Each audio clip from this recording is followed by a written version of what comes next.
इसे vernier caliper कहा जाता है। देखिए, ये भी एक मेजरिंग इंस्ट्रूमेंट है। इसमें भी दो स्केल है। ऊपर वाला जो स्केल है उसको हम लोग इंच से डिनोट करते हैं, और नीचे वाला जो स्केल है वो mm। ये वाला जो इस पढ़ेंगे ये इंच के लिए, और ये वाला जो पढ़ेंगे ये स्केल mm के लिए।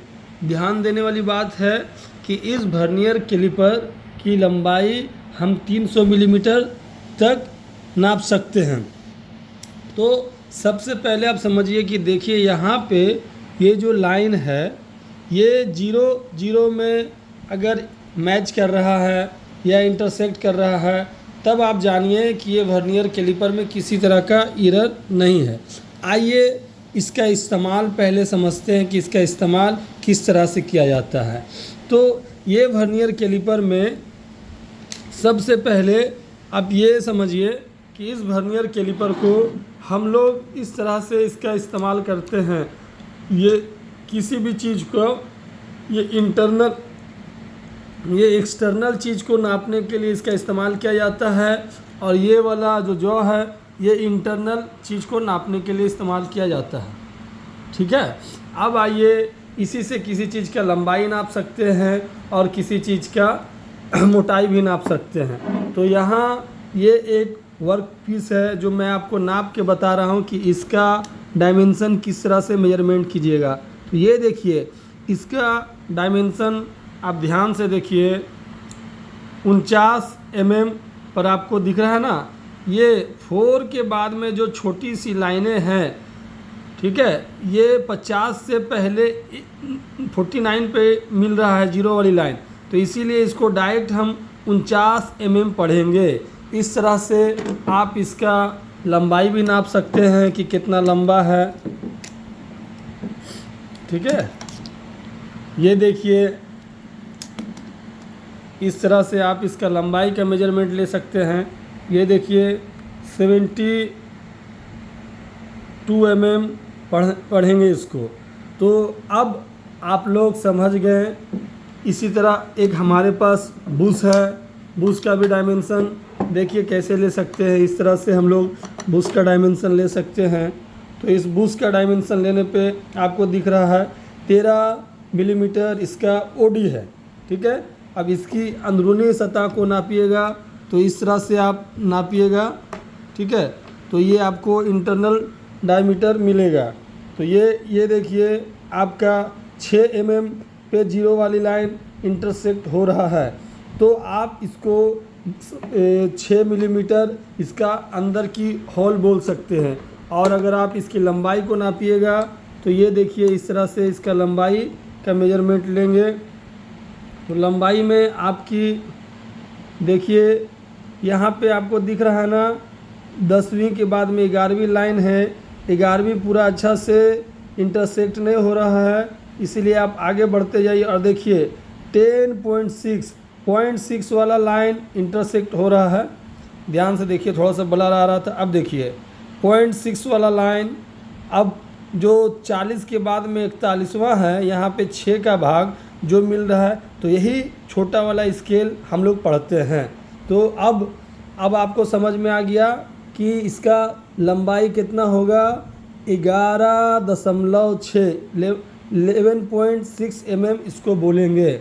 मतलब कि अगर 0 पे टच करता है तो उसको पूरा रीडिंग पढ़ेंगे। अगर 0 पर ना टच करके ये छोटा वाला स्केल पे किसी में भी अगर टच करता है, जो 0 1 2 3 4 5 से लेके 10 तक लिखा हुआ, अगर उसमें टच करता है तो एग्जाम्पल के तौर पे हम लोग उसको, जैसे कि ये मैं आपको बता रहा हूँ, एग्जाम्पल के तौर पे देखिए इसको हम लोग 11.6 पढ़ रहे हैं। ठीक है, उसी तरह अगर छठे वाले भाग पे ना इंटरसेक्ट होता, 5वें वाले भाग पे पूरा लाइन मिलता तो 11.5 पढ़ते हैं। अगर 5वें वाला पे ना मिलके सिर्फ चौथे वाले पे मिलता तो 11.4 पढ़ते। मतलब कि अब आप समझ जाइए कि छोटा स्केल को भी हम लोग कैसे इस्तेमाल कर सकते हैं। दूसरी चीज़ इसमें देखिए 0.02 mm लिखा हुआ है, मतलब कि इसका लिस्ट काउंट है।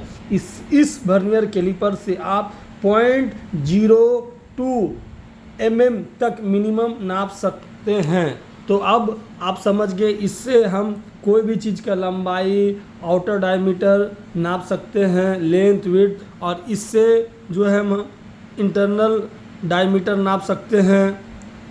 तो अब आप लोगों को समझ में आया होगा कि वर्नियर कैलिपर का इस्तेमाल हम लोग किस तरह से करते हैं। ये वर्नियर कैलिपर है।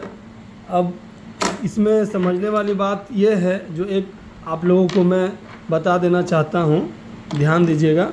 ये देखिए वर्नियर कैलिपर, छोटा स्केल जो मैंने बार बार कह रहा था, ये छोटा स्केल है, ठीक है, ये छोटी स्केल है, ये छोटी मिलीमीटर का छोटा स्केल है, और ये इंच की छोटी स्केल है, ठीक है। तो ये वाला जो मेजरमेंट लेंगे, देखिए ये वाली जो मेजरमेंट लेंगे इस स्केल से, तो ये हम मिलीमीटर में पढ़ेंगे। अगर इस स्केल से अगर हम मेजरमेंट लेंगे तो हम इंच में पढ़ेंगे। मैंने आपको पहले की वीडियो में भी बताया है कि मेजरिंग इंस्ट्रूमेंट में 2 स्केल होता है, एक मिलीमीटर का और इंच का। इसमें भी 2 स्केल है, मिलीमीटर का, इंच का। तो आशा करता हूँ कि आप लोगों को वर्नियर कैलिपर को थोड़ा बहुत अब समझ में आया होगा। ये ध्यान दीजिए कि यहाँ पे आप किसी जॉब को इस तरह से मेजरमेंट लेने के लिए नापते हैं, तो ये जो चीज़ है ये आपको टाइट करने के लिए ये सब चीज़ होता है। अब लॉक, जिसको आप बोल सकते हैं एक तरह से लॉक, फिर इसको आप खोल दीजिए तो फिर ये अपनी जगह पे फिर आ जाएगा। तो वर्नियर कैलिपर बहुत तरह का होता है, ठीक है। तो ये एक 300 मिलीमीटर का वर्नियर कैलिपर था, 150 mm का भी वर्नियर कैलिपर होता है। तो मैं आशा करता हूँ कि वर्नियर कैलिपर हमारे पास जो औजार थे, ये बुश है, ये बोल्ट है, ये बुश है, तो इस तरह से अब आप समझ गए होंगे कि किस तरह से हम लोग वर्नियर कैलिपर का यूज करते हैं। Thanks for watching.